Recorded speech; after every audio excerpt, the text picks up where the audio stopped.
Welcome to this deep dive.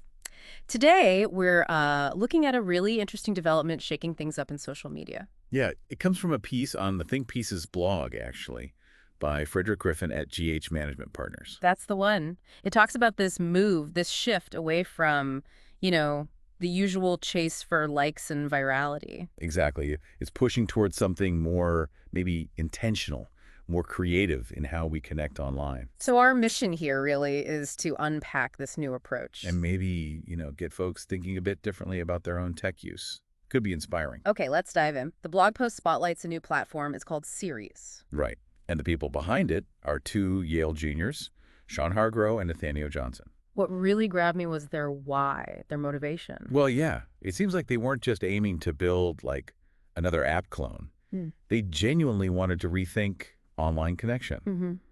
The blog mentions Johnson had insights from an internship at Snap. Ah, okay.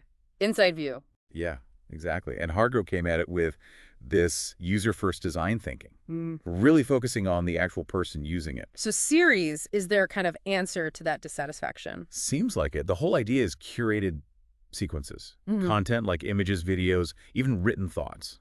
But unfolding over time, like chapters in a story. Precisely. Think of it as the opposite of that endless quick hit scroll you get on Instagram or TikTok. Right. Less fleeting, more depth. Yes. The focus is on crafting a narrative arc, a deliberate sequence. And crucially, as Griffin points out in the blog, Yeah.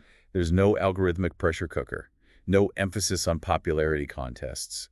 It's about the expression itself. Okay, that's a big difference. And this isn't just like a dorm room project, is it? Not at all. This is where it gets really telling. They've secured $3.1 million in seed funding. Wow. $3.1 million. Yep. Led by Redpoint Ventures. Some other big names involved too. Yeah. That kind of money, well, it validates the idea, doesn't it? It definitely signals there's a real appetite for something different in social media. Absolutely. Yeah. And Frederick Griffin connects this to a wider trend in his blog post. You mean with Gen Z? Exactly. This move towards, authenticity, caring more about mental health online, wanting digital interactions to be more intentional. Building tools that prioritize stories over just stats. That's it.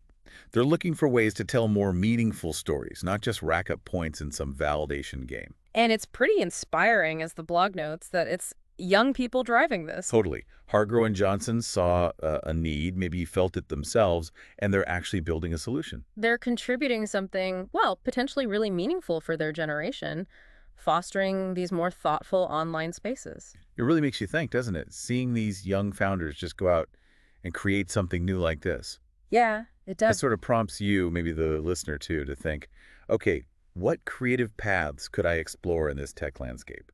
What problems could I look at differently? That's a great point.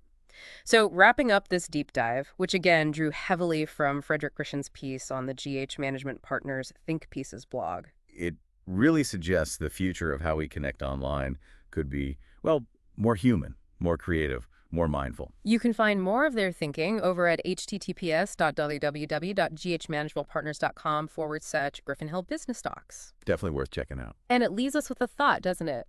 What other parts of our digital lives could really use a similar injection of, intentionality and creative expression?